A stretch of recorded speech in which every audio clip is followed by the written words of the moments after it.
This is Emily. Now it's making sense.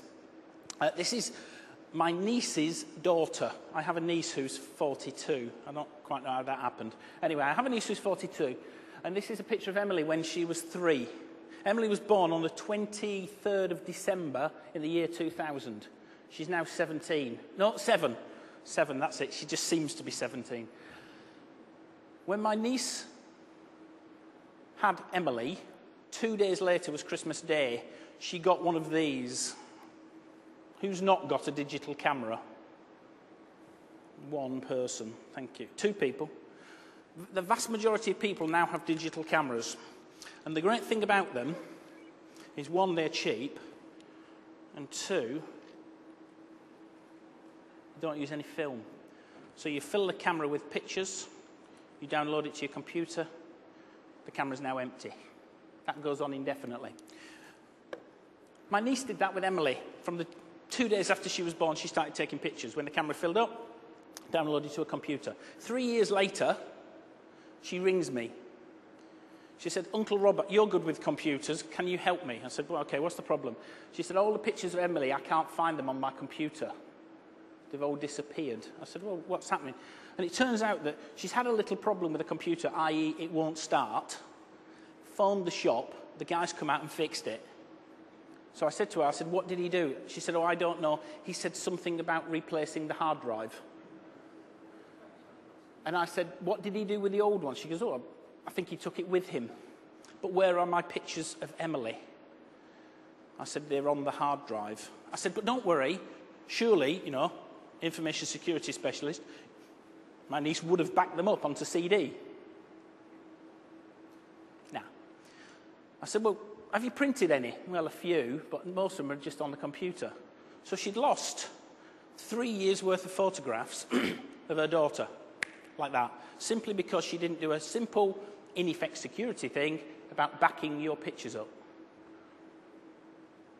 So she didn't do that. So I thought, I was putting one of these sessions together, and I thought, I'll ask her, "It's okay, your Uncle Robert's really clever. How much would you give me to get your pictures back?" She's not very wealthy, but she said, "Well, if I had the money, I reckon they were probably worth about £5,000. I never got the money, but I did get her pictures back. Just about all of them she'd emailed to me, and I'd kept every single one. So I put them all on the CD and sent them back to her. But simple little mistake of not backing up her PC meant all that data was lost. It's a very easy thing. If someone steals your PC, that data's also gone if you haven't backed it up. And she thought her photographs of her daughter for 3 years were worth £5,000.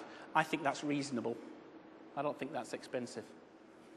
How many of you have had a hard drive fail in all the time you've been using computers, at home or work?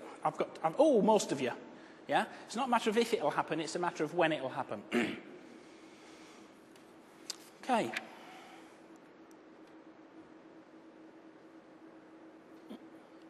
What have kangaroos and information security got in common?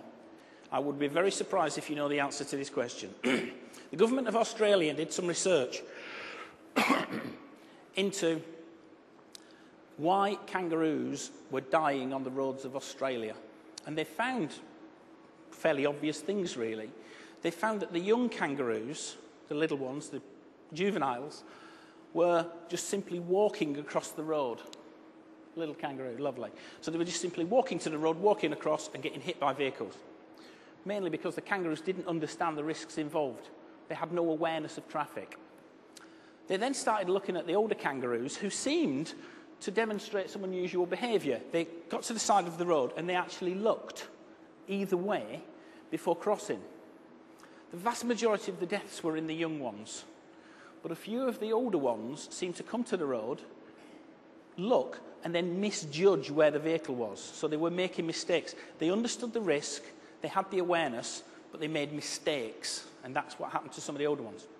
However, there was some other behaviour that they monitored that was along the line of adult kangaroos walking to the side of the road, looking, and at the last minute jumping in front of a big vehicle and dying.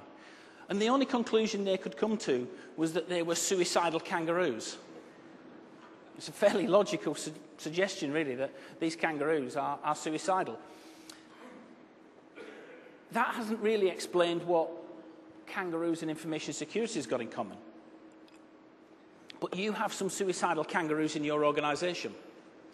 You have people in your organisation who know the rules, who know the danger, and regardless of that, do crazy things and will do crazy things.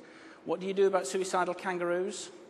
You put extra controls in, you put different policies that apply to those people, you take them away from the risk, or take them away from the data that they could do you a lot of damage by. The normal kangaroos, the older ones, very easy.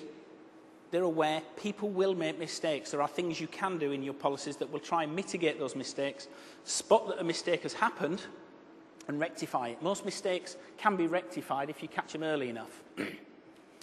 Okay, that's about it from me. I hope that gives you an idea about how we look at policies and how we implement that sort of thing. I know I've not talked very clearly about policies, but I think understanding some of these models is really important.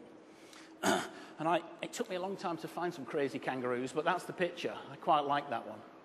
Okay, I think that's it from me. I think we may have questions later. I don't think we really have the time now.